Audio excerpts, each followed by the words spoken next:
Hey, what's going on, everyone? This is Peter Jennings. I go by CSURAM88 across the daily fantasy industry, and I'm back again doing another model preview on fantasylabs.com. And really excited for the U.S. Open. Obviously, it's a major, which always means bigger DraftKings contests, including the Millionaire Maker. And it's just a ton of fun to watch the prep coming up to it and see all the best players in the world play. And one other satisfying aspect is watching them play on an extremely tough course. Where they can make big numbers, which as an amateur golfer, it's kind of I wouldn't say fun to watch them suffer, but it definitely you can relate more to these guys when they're playing these easy courses and just making a ton of birdies. You can't put yourself in their shoes, but when they're struggling and having to get up and down for bogey and things of that nature, you certainly know where they're coming from. So very excited for this week. My model initially was actually the highest rated model I've had, but it was weighting course history a lot, which with Oakmont, we don't have history since 2007. So I decided to take that down and build a new model that I do think is a pretty nice one. Doesn't backtest quite as well as some, but it's not bad either. So I like the names that it's spitting out, and I'm going to dive into it. So I've long-term adjusted around at 29, which is a little bit higher than normal. Certainly something I'm taking into account. I have green regulation long-term at 3 points, long-term driving accuracy at 6. So I weight recent green regulations much higher than long-term, but I am putting a premium on accuracy and not distance. I also have long-term scrambling score, which again, it's percentage of holes in which a golfer has avoided bogey or worse after their approach shot did not land on the green. So scrambling is a big aspect of this particular tournament and this course. The rough is very tough around the hole and around the fairways. So if you ever do find yourself in the rough, oftentimes you're going to be scrambling. So I think it's a really important stat this week and something that I'm weighting both long-term and short-term. Scrolling a little bit farther down, I have recent adjusted score at 3 points. The biggest recent adjusted piece of data that I always have is green and regulation, which I think is always important and especially important here this week. So I have that weighted really heavily. In addition to that, I have recent driving accuracy at 11. So I'm really trying to capture which guys are in good form and driving the ball accurately and hitting a lot of greens recently. And that's kind of the angle I'm taking in addition to this scrambling, which I have recent at 7 points. And then I don't have anything else weighted at all. Originally I had course history and a couple other things, which gave me a 4.4 plus minus. I'll have to come back to that when we have another accuracy course where we can actually trust history, because it seems to be pretty predictive. But for this particular course, I think these weightings make sense, and I think the list here is somewhat interesting. So let's start at the top.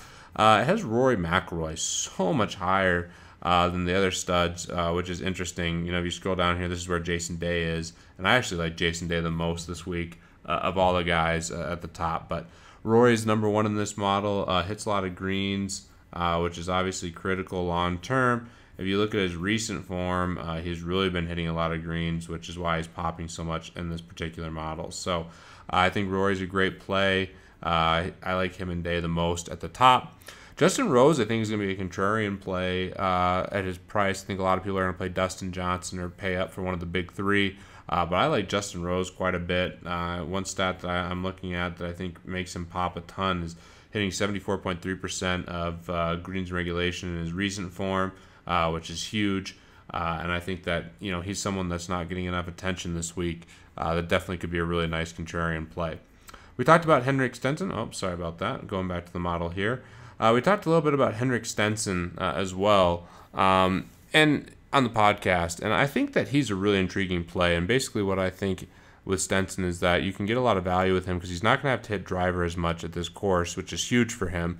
And his 3-wood is long enough to put him in a good spot relative to the hole on most of these holes, especially on a lot of the par 4s, which there are more of, considering it's a par 70 and there's only 2 par 5s. So I like Stenson a lot. I think he might be a little under the radar. I think it's going to be tough to fit guys in that range. And the guy right below him, Matt Kuchar, is one of my favorite plays, but I think Matt Kuchar is going to soak up a ton of the ownership in that price range. So like him a lot. Love Grillo. I talked about Cabrera Bello as well, who hits a lot of greens.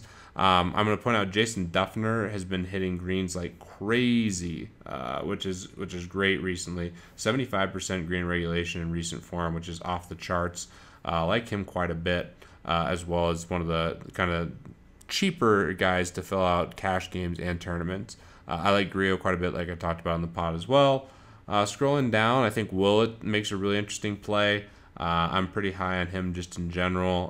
The cat's out of the bag now, and he's priced where he should be, but still a nice play, and obviously he won the Masters, so if you want to go with the guy to get back-to-back majors, that's your man. Fitzpatrick, I think, is an excellent play this week. Just won last week as well. Accurate guy who hits a lot of greens historically, and if you look at his recent form, he's right in line with where he normally is, hitting 72% of greens. That's phenomenal, and I think he really sets up well for this course. I also love Russell Knox and Dustin Johnson. These are two guys I'm going to have a ton of exposure to, both cash games and tournaments most likely. We'll have to see where everything falls, but I'm a huge Russell Knox believer. He's one of the best ball strikers on tour. And if you just look at Russell Knox's game log here, obviously we had the miscut of the BMW, but some really nice finishes. Does miss a decent amount of cuts, but when he's on, he can be deadly. I mean, at the Irish Open, it's 76% of greens. At the Heritage, actually didn't hit that many greens, but still played really well. We were on him that week, and I think that he's an intriguing play, especially for tournaments. Scrolling a little bit farther down, I think Koepka's a great play, coming off a nice second place finish at the Dean and DeLuca. Love Jason Day, who I talked about as my favorite overall expensive guy. Keimer's one here. He's interesting.